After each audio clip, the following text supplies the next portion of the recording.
Chers amis de Fréquence Tel Aviv, bonjour. Nous recevons aujourd'hui Benny Boré. Bonjour Benny. Bonjour Michael. Alors, je voulais vous recevoir Benny à l'occasion de la sortie de ce livre sur votre père, Si tu es un homme, que j'ai reçu il y a quelques jours et que je dévorais. Et c'est aussi à l'occasion d'un concert que vous organisez, puisque vous êtes producteur de spectacle, Le violon de mon père, avec des lectures de ce livre, qui aura lieu donc le dimanche 29 octobre à 21h au musée d'art de Tel Aviv. Absolument. Alors, est-ce que vous pouvez nous présenter votre père et nous raconter ce qui vous a poussé à écrire un livre sur lui? Je me suis jamais imaginé qu'en quelques mots, je vais arriver un jour à présenter mon père. Mon père était, enfin on va essayer, mon père avait 11 ans, 12 ans, pendant la guerre. Comme beaucoup d'autres enfants, il habitait le fameux quartier du Pletzel, ce qu'on appelle aujourd'hui le Marais, la petite place, en yiddish. C'était un voyou, c'était un révolté, c'était un gosse qui ruait dans les brancards, qui compensait son manque de savoir par la débrouillardise, et dont l'adresse allait d'une rue pleine de dangers de plus en plus, à un foyer plein d'amour de plus en plus. Et cet enfant sur lequel j'écris, puisque ce livre c'est le récit de ce gosse pendant la guerre, raconté par ce gosse, d'après toutes les histoires qu'il n'a cessé de nous raconter depuis qu'on est né.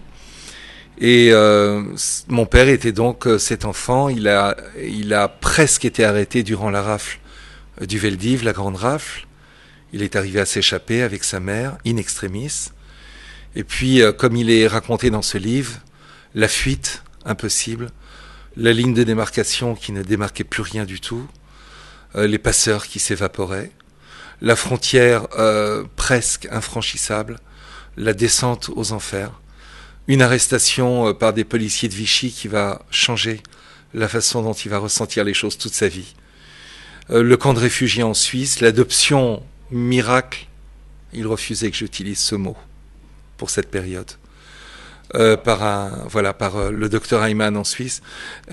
Juste encore un mot, et puis voilà que ce gosse, Michael, va appartenir à cette génération de l'impossible, cette génération qui va voir le pire, et dont certains, trop peu nombreux, par la folie du destin, vont voir le meilleur, c'est-à-dire un peuple qui se relève de ses cendres chaudes, qui réavive la langue endormie dans ses livres, qui se met à marcher, qui traverse la mer, qui plante une fleur dans un désert, et mon père devient un homme.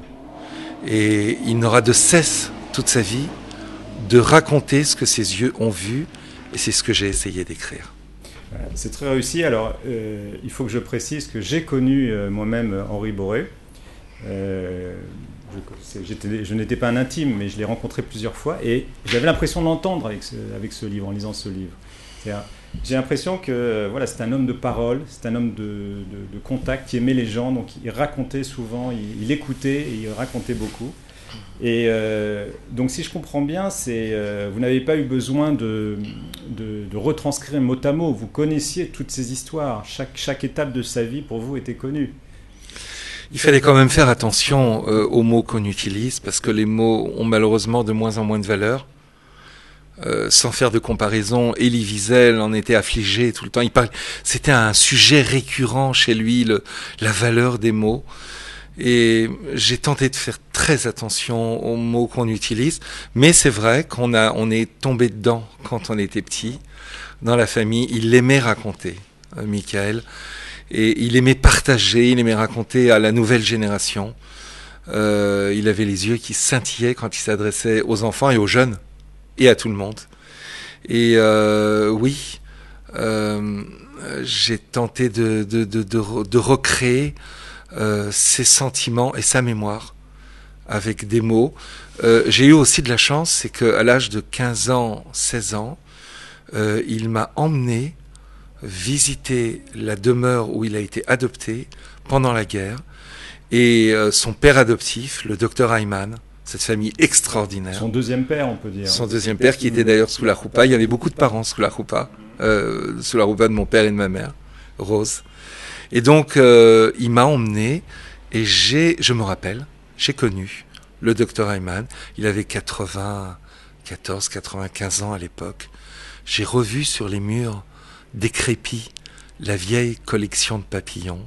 J'ai vu le piano, j'ai vu la verrière, j'ai vu les cadres de travers sur les murs. Et donc, quand j'ai écrivé ce livre, je faisais aussi un peu appel à une certaine mémoire. Alors, je vais vous faire un aveu, Benny, cette mémoire, c'est un peu la mienne aussi. Parce que mon père est aussi d'origine polonaise et qu'il a aussi fui d'abord Paris pour arriver à Lyon, et ensuite Lyon pour passer par Annemasse, par les Barbelés, et il a survécu avec mes grands-parents en Suisse. Et apparemment, nous sommes les survivants de ces juifs polonais qui ont eu la chance de partir de Pologne à temps, qui ont eu la chance de partir ensuite de Paris à temps, puis la chance de partir de la France libre pour la Suisse à temps. C'est une série de chances qui fait qu'on est là pour en parler. Et donc ça m'a beaucoup touché. Et vous savez que il y a des psychologues qui ont étudié l'impact de ces traumatismes de la Shoah sur la deuxième, la troisième, la quatrième génération. Donc est-ce que vous-même, vous avez l'impression que ça vous a affecté ou peut-être influencé en positif, je ne sais pas, cette histoire de survie miraculeuse? Alors, Michael, d'abord, selon ce que vous me dites maintenant, il va falloir qu'on se refasse rendez-vous après l'interview pour qu'on parle de tout ça. Nos parents se sont peut-être connus enfants. Voilà, c'est ce que j'appelle les... Ouais. Ah. Oui, mais peut-être vous couperez pas, c'est des cris d'enfants, des voix d'enfants. Okay. Alors voilà, un des résultats de ce que mon père me racontait. Vous m'avez demandé maintenant comment ça m'a influencé. Ouais. Eh ben, je râle plus quand j'entends des enfants qui font du bruit. Voilà, ça on peut le laisser. Je râle plus quand. Merci. Voilà, je râle plus quand j'entends des enfants qui font du bruit. Ouais. Je râle plus quand je tombe dans des bouchons incessants entre Jérusalem et Tel Aviv. Un jour, j'ai dit à mon père, tu te rends compte, on a du mal à bouger, mais il fait, mais on a rêvé de ça pendant des milliers d'années. Et toi, maintenant, tu grognes. Voilà, exactement. Alors, je suppose qu'il y a beaucoup de livres. D'ailleurs, vous savez, Michael, mon père, excusez-moi de vous dire ça maintenant, mais dès le départ, il m'a dit, attention, si tu as l'intention d'écrire tout ce que j'ai fait, ne commence même pas. N'importe quel soldat qui donne des années de sa vie fait en 1 minute ce que moi je fais toute ma vie. Mais si c'est pour raconter ce que mes yeux ont vu, accroche-toi, ils ont vu l'impossible. Ça va pas être facile. Vous vous rappelez ce que disait le premier président d'Israël, Chaim Weizmann? Il disait, le difficile prend du temps, l'impossible un peu plus. Ça m'a mis un peu plus et beaucoup plus de temps pour trouver les mots pour décrire cet impossible que cette génération a vu. Et pour en revenir à votre question, comment on voit les choses en étant la 2e ou 3e génération, moi je ne peux parler que de l'espoir que cette histoire terrible au départ et impossible, je fais attention aux mots, dans la continuation, nous donne cet espoir dont on a besoin plus que jamais avec ce qu'on est en train de vivre aujourd'hui encore dans ce pays. Cet espoir que j'ai besoin quand j'allais border ma petite fille le soir, et j'avais besoin de quitter la chambre sur un mot d'espoir, histoire de lui donner de la force pour recommencer encore mieux les choses le lendemain. Et c'est une histoire qui donne de l'espoir. Et faire partie de cette génération de la vôtre, de la nôtre, qui ont eu des parents ou des grands-parents qui sont des héros. On n'a pas besoin d'aller les chercher dans des films, ni dans des bandes dessinées. On a eu une génération de héros qui veulent ou ne veulent pas raconter Des fois, le silence est encore plus éloquent. C'est un héritage qui donne de l'espoir, qui donne de la force, qui donne du recul. Quand on regarde notre histoire aujourd'hui, qui nous donne peut-être l'occasion de pouvoir mieux affronter les obstacles, les déceptions, les problèmes, en relativisant les choses et en sachant que on a passé tellement de... Il y a une chose que mon père disait, il disait, si quelqu'un était venu un jour me dire qu'après tout ce qu'on a passé, les Juifs allaient revenir sur ce pays des quatre coins du monde, ils allaient être confrontés à ce melting pot du retour, où après avoir été déracinés de leur village au Maroc, en Tunisie, en Irak, au Yémen, en Éthiopie, en Europe de l'Est, on allait tous se retrouver voisins de palier. Et on allait rajouter les guerres, on allait rajouter les attentats, et le stress, et le temps qui n'existe pas. Et si quelqu'un était venu me dire que tout allait bien se passer, j'aurais pensé que cette personne n'a pas toute sa tête. Donc, oui, il y a beaucoup de problèmes. Oui, tout n'est pas idéal. Oui, on fait des erreurs. Mais quel bonheur d'avoir l'occasion et ce pays pour pouvoir faire des erreurs, qu'on essaiera de réparer un jour. Oui, bien sûr. J'entends encore la voix de Henri Boré lorsque vous parlez, Benny. Et donc, est-ce que vous pouvez nous raconter cette idée d'un concert avec un violon qui vient de la Shoah, justement? Alors, en quelques mots, Michael, ce violon a été jeté d'un convoi qui partait vers Drancy, qui quittait la région de Lyon. Les rafles avaient déjà commencé, il n'y avait pas un soldat allemand en zone libre. On est en été 42. Un convoi roule vers le nord, il tombe en panne. On est en race campagne. C'est un été caniculaire, il fait très chaud. Le train va rester arrêté pendant longtemps. Les déportés implorent qu'on ouvre les portes et qu'on envoie de l'eau. Les portes ne seront jamais déverrouillées. Et voilà qu'un cheminot marche le long de la voie. Une voix l'interpelle. Elle lui dit « Je vais vous faire passer mon violon, je n'en ai plus besoin. Promettez-moi seulement de le garder. » Le cheminot n'a d'autre choix que de dire oui. Le violon est passé par l'ouverture. Il tombe sur les cailloux de la voie, il se brise. Le cheminot le garde, le déporté dit merci. Et j'arrête mon récit. En l'an 2000... le cheminot décède, sa fille vend les meubles de sa maison. Dans le sud de la France, elle trouve le violon, et un mot avec l'histoire que je vous raconte. Elle accourt chez un luthier, elle veut lui refourguer le violon. Le luthier dit, c'est un violon misérable, il est cassé, il est détruit, c'est un violon d'exercice, il ne vaut rien. Elle l'abandonne, et le violon va être posé sur une étagère pendant 10 ans. Je passe à 2010-2011, un apprenti de Marseille, luthier, vient chez le maître d'Aix-en-Provence, et le maître lui dit « Tiens, tu veux apprendre ? Fais-toi les mains sur ce violon, il n'a pas une grande valeur.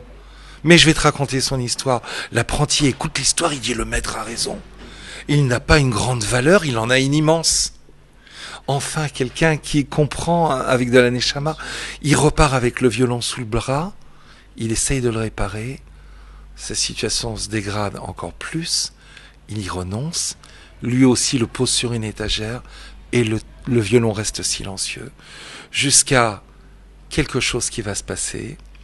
On le racontera sur scène.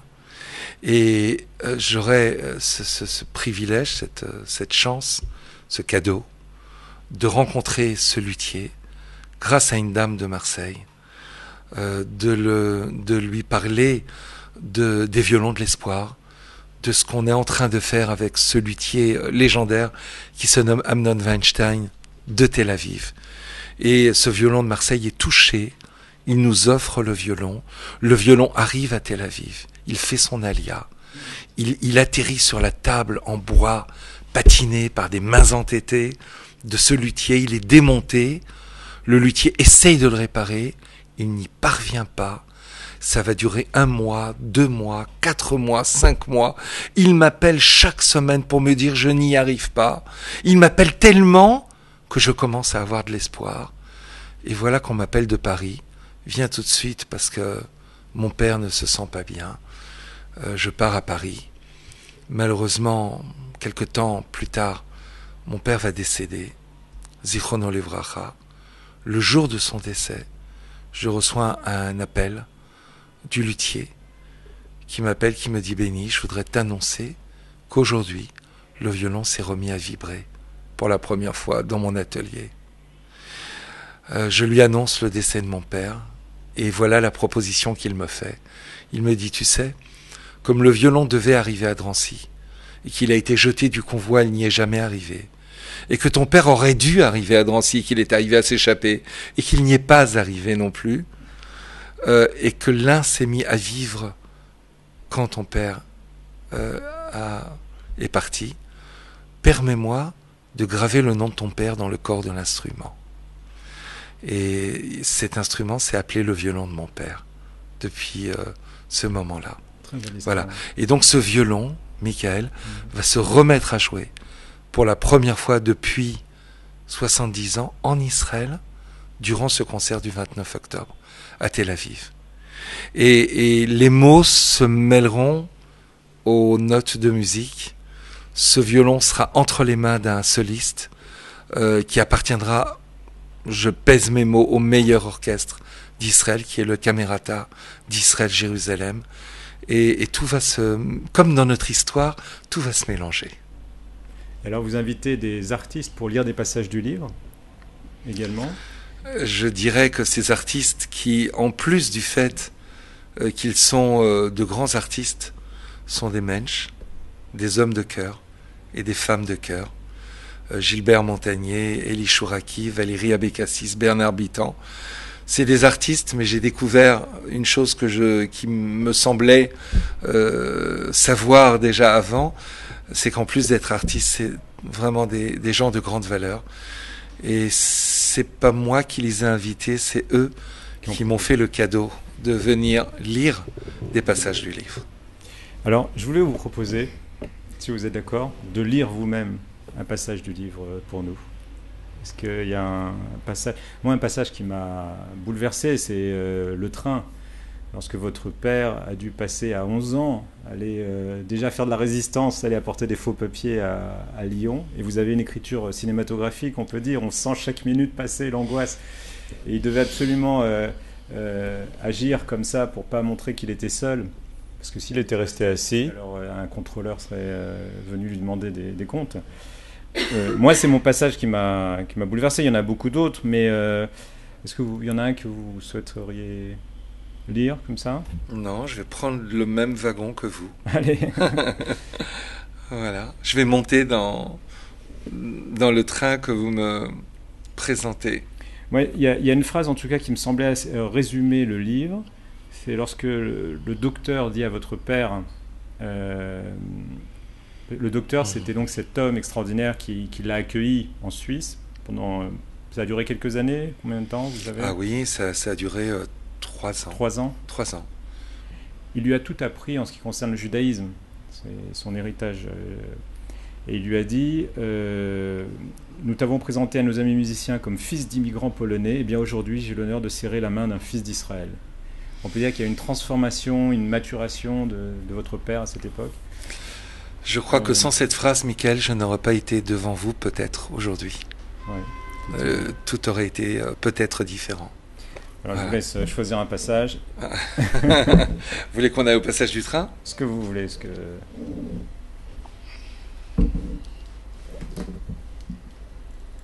Alors, Michael, vous m'avez demandé de lire un passage. Je le lis avec autant d'émotion que ça n'est pas, qui ne fait pas partie des passages que je lis de temps en temps et souvent. Et merci pour ça.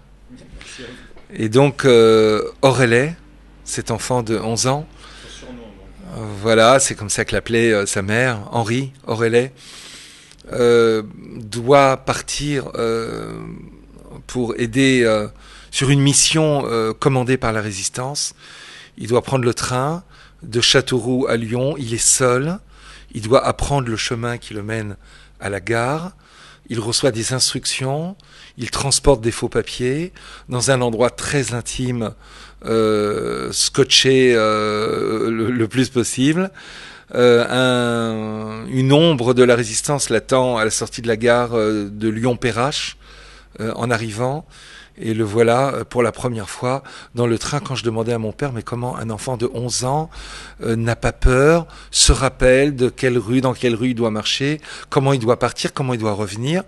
Alors il dit, mon père m'a toujours dit, quand on a 11 ans pendant la guerre, dans ce genre de guerre, les années ne se comptent plus de la même façon qu'elles se comptent aujourd'hui. Elles ne se comptent plus en années, mais elles se comptent en souffrance et en ce que tes yeux ont vu. C'est comme ça qu'on compte les années. Alors, j'essaye de lire. Alors, il est dans le train. Le combattant de la résistance lui a appris à faire semblant d'être un enfant dissipé. Il lui a mis dans ses poches des tas de jeux.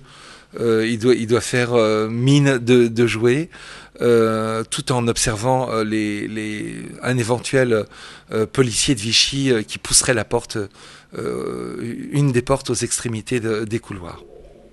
Alors je lis, et c'est l'enfant qui parle. Je surveille le couloir, et plus particulièrement les portes situées à ses extrémités. Chaque fois que l'une d'elles s'ouvre, ma main plonge aussitôt dans ma poche et saisit les billes que j'y avais glissées afin de simuler quelque jeu d'enfant. Je dévisage l'inconnu qui investit le couloir. J'observe son allure. Est-ce un simple contrôleur, un policier ou un monsieur tout le monde ? En fait, chaque visage est un livre. Aussi surprenant que cela puisse paraître, j'ai appris à déchiffrer le visage des chasseurs de juifs dans les rues de Paris. Je me suis mis à cette lecture contre mon gré. Ouf, cette fois encore, ce n'est qu'un simple passager regagnant son compartiment. Les quelques secondes nécessaires pour l'identifier m'ont paru une éternité.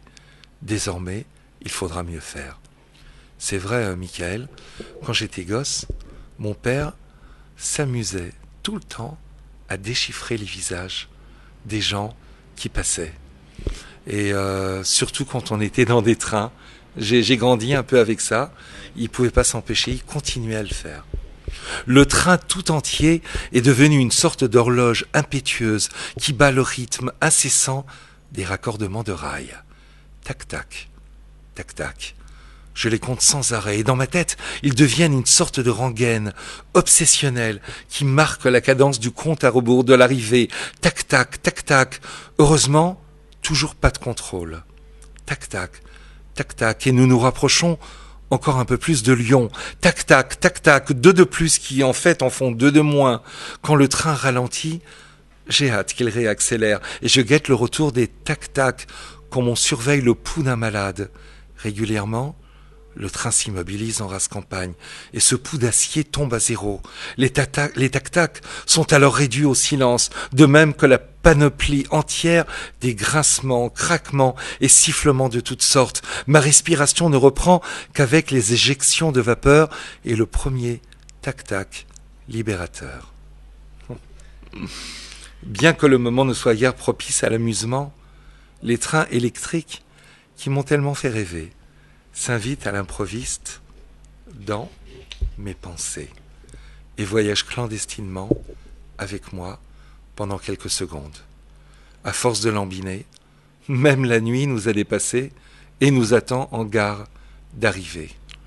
Quelqu'un d'autre m'attend aussi avec la nuit, ce quelqu'un qui doit récupérer le précieux paquet transporté de façon peu commune.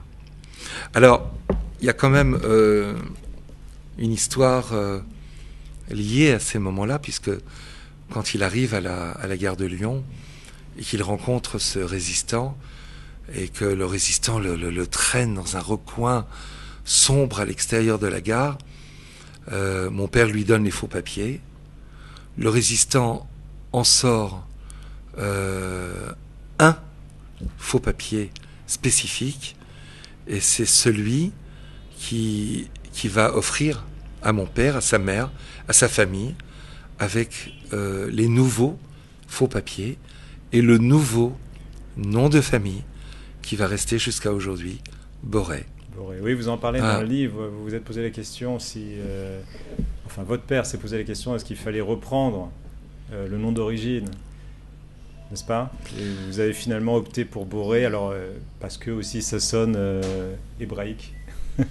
Voilà, mais quand il aimait beaucoup ce nom qui sonnait hébraïque, mais je pense lui, il disait qu'il ne s'était pas rendu compte de la véritable signification hébraïque de ce nom. Sinon, il n'aurait jamais osé le garder. Bon, enfin voilà, la chose a été faite et jusqu'à aujourd'hui, le livre est signé avec ce nom. Voilà. Merci beaucoup, c'est donc très émouvant. Je voudrais vous poser une question sur le ton, en fait, que vous avez aussi hérité de votre père, etc. Vous êtes très lyrique et vous parlez donc de choses évidemment très fortes, bouleversantes, puisqu'on parle de la Shoah et puis de la naissance d'Israël. C'est des choses très fortes, mais on est dans une époque un peu plus froide, un peu plus cynique, j'allais dire. Et les gens aiment toujours trouver vous savez, les taches d'ombre, dire que finalement Israël c'est pas si bien qu'on l'aurait espéré, que le rêve d'Herzl est très loin. Qu'est-ce que vous répondez à ça? Vous assumez complètement votre amour et votre lyrisme, n'est-ce pas? Je pose cette question au père et au fils Boré, s'il était là pour me répondre. Oui. J'ai envie de dire c'est dommage et c'est pas dommage. Ben Gurion avait toujours cette espèce de vision. Il disait le jour où Israël sera un pays normal, on aura gagné. Alors on a vraisemblablement beaucoup gagné parce qu'on a l'impression qu'Israël est devenu un pays très normal, mais Michael, ce n'est qu'une impression. Et je pense qu'on est loin d'être normal. Les gens sont cyniques parce qu'ils sont déçus. D'abord, on a grandi entre des miracles. On s'habitue vite aux miracles. Oui, quand on est assis autour de la table de Pessah, on a l'impression que la mer va s'ouvrir chaque année. Il faut se remettre dans la peau de ceux qui ont vécu cette génération et la sortie d'Égypte. On a grandi dans les miracles. On a aussi grandi dans les difficultés, dans les humiliations, dans les persécutions, dans le désespoir, mais aussi dans l'espoir. Et donc, chaque obstacle, chaque erreur, chaque échec est encore plus douloureux. Donc je comprends le cynisme, mais ce cynisme est une marque d'amour. Les gens qui sont cyniques, c'est les gens qui attendaient beaucoup de chacun d'entre nous. Et heureusement, c'est un réconfort. Ce qui pourrait y avoir de pire, ce serait l'indifférence.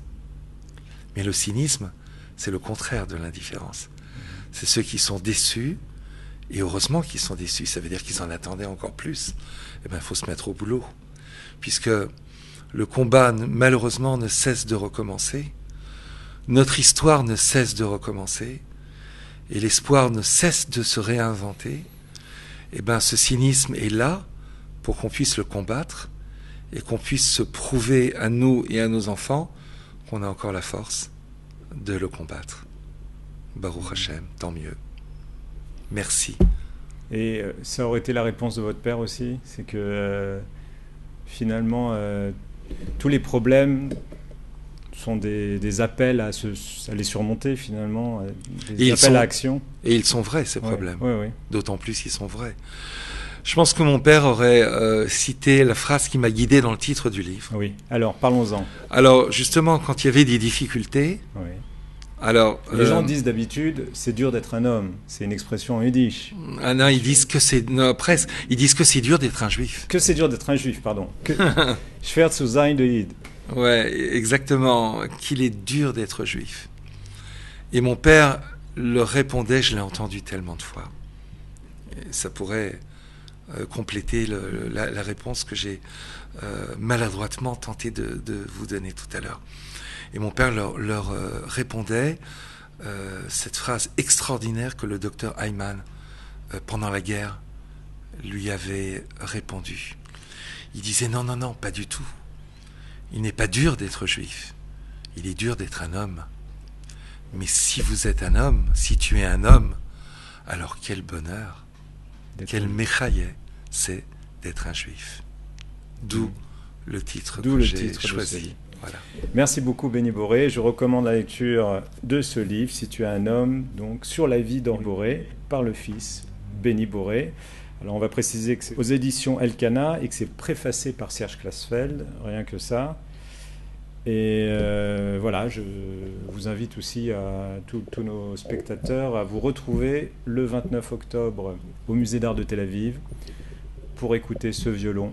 Vous nous avez raconté l'histoire incroyable et entendre des passages, c'est ça, vous allez lire des passages du livre. Bien sûr.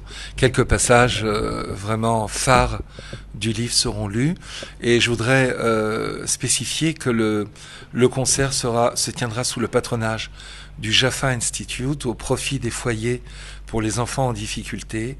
C'est-à-dire, il est hors de question que le livre soit sujet à des profits commerciaux.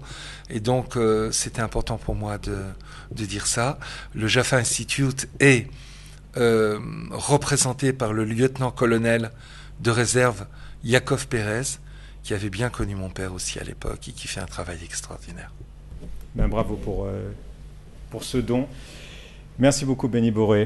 Merci, Michael. Au revoir. Pour l'émotion qu'il y avait dans vos questions.